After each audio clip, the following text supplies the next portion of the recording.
పంచభూత లింగాలు ఎక్కడున్నాయో వాటి విశిష్టత గురించి మీకు తెలుసా? పృథ్వీలింగం, ఆకాశలింగం, జలలింగం, అగ్నిలింగం, వాయులింగం. వీటిని పంచభూత లింగాలు అంటారు. వీటిలో మొదటిది పృథ్వీలింగం. ఇది మట్టిలింగం, కంచిలో ఉంది. ఇక్కడ మహాదేవుడు ఏకాంబరేశ్వరుడుగా ఉద్భవించాడు. ఈ శివలింగాన్ని పార్వతీదేవి ప్రతిష్ఠించింది. ఇక్కడున్న అమ్మవారిని కామాక్షిదేవి అంటారు. అష్టాదశ శక్తిపీఠాలలో ఇది ఒకటే. రెండవది ఆకాశలింగం. ఇది తమిళనాడులోని చిదంబర క్షేత్రంలో ఉంది. ఆకాశలింగం దర్శనం రహస్యమైన ఆకాశం వలి శూన్యంగా కనిపిస్తుంది. ఇక్కడ లింగ దర్శనం ఉండదు. అందుకనే చిదంబర రహస్యమని పేరు కూడా వచ్చింది. ఇక్కడ నటరాజస్వామి, శివకామి సుందరీదేవి అమ్మవారు మాత్రమే ఉంటారు. మూడవది జలలింగం.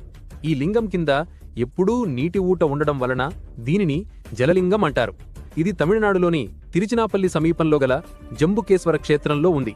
ఇక్కడ స్వామివారు జంబుకేశ్వరుడు, అమ్మవారు అఖిలాండేశ్వరి. బ్రహ్మహత్య పాతక నివారణ కోసం మహాదేవుడు ఇక్కడ జంబుకా వృక్షం కింద తపస్సు చేసినందుకే శివుడికి జంబుకేశ్వరుడు అని పేరొచ్చింది. నాలుగోది అగ్నిలింగం. తమిళనాడులోని అరుణాచలంలో తిరువన్నమాలై క్షేత్రంలో జ్యోతిర్లింగంగా ఉద్భవించాడు. అరుణాచల శిఖరంపై ఒక అగ్నిలింగం ఉద్భవించి తేజోలింగమయ్యాడు. ఆయన పేరే అరుణాచలేశ్వరుడు. ఐదవది వాయులింగం. ఆంధ్రప్రదేశ్ తిరుపతికి దగ్గర్లోనే శ్రీకాళహస్తి క్షేత్రంలో వాయులింగంగా ఉద్భవించాడు. ఇక్కడ శివుణ్ణి శ్రీకాళహస్తీశ్వరుడు అని అంటారు. అమ్మవారి పేరు జ్ఞానప్రసునాంబ. సాలెపురుగు, పాము, ఏనుగుకి మోక్షం కల్పించి తనలో కలుపుకున్న క్షేత్రం శ్రీకాళహస్తీశ్వర క్షేత్రం. ఫ్రెండ్స్, ఈ వీడియో మీకు నచ్చితే ఓం నమః శివాయ అని కామెంట్ చేయండి.